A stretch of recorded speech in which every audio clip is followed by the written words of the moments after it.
Welcome to viewers. আজ আমরা এসে গেছি ইংলিশ লার্নিং এমএস চ্যানেলের 46 নম্বর ভিডিওটিতে। খুব চমৎকার চমৎকার ইংরেজিগুলো নিজেরাও শিখুন, দেখুন এবং বাড়ির বাচ্চাদেরকেও শিখিয়ে দিন।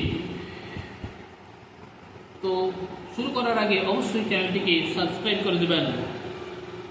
তো শুরু করছি।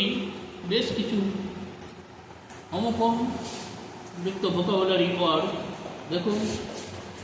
আর ওই রো, রো মানে মাছের ডিম, এইচই হো, হো মানে নিড়ানি, একই ফো, হো মানে শত্রু, WOE ও, ও মানে দুঃখ, SOW শো, শো মানে বীজ বপন করা, MOW মো, মো মানে শস্য কাটা, BOW বো, বো মানে নত হওয়া, ROW রো, রো মানে সারি, LOW লো, লো মানে নিচু, KNOW নো, নো মানে জানা, SNOW স্নো, স্নো মানে তুষার, BLOW ব্লো, ব্লো মানে বায়ুপ্রবাহ, CROW ক্রো, ক্রো মানে কাক, FLOW ফ্লো, ফ্লো মানে বয়ে যাওয়া, GROW গ্রো, গ্রো মানে জন্মানো বা বড় হওয়া, SHOW শো, শো মানে দেখানো, SLOW স্লো, স্লো মানে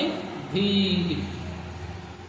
আবার দেখুন কিপ, KEEP কিপ, কিপ মানে রাখা, LEAP লিপ, লিপ মানে লাফ দেওয়া, SLEEP স্লিপ, স্লিপ মানে ঘুমানো, ASLEEP অ্যাসলিপ, অ্যাসলিপ মানে ঘুমন্ত, WEEP উইপ, উইপ মানে কাঁদা, PEEP পিপ, পিপ মানে উঁকি মারা, SEEP সিপ, সিপ মানে চোয়ানো, REAP রিপ, রিপ মানে কর্তন করা, SWEEP সুইপ, সুইপ মানে ঝাড় দেওয়া, JEEP জিপ, জিপ মানে জিপ গাড়ি, SHIP শিপ, শিপ মানে জাহাজ, SHEEP শিপ, শিপ মানে ভেড়া, SLIP স্লিপ, স্লিপ মানে পিছলে পড়া, WHIP উইপ, উইপ মানে চাবুক মারা, SIP শিপ, শিপ মানে চুমুক দিয়ে খাওয়া,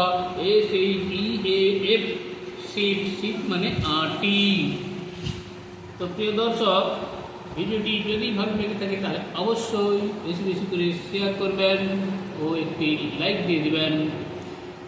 সবাই ভালো থাকুন, সুস্থ থাকুন।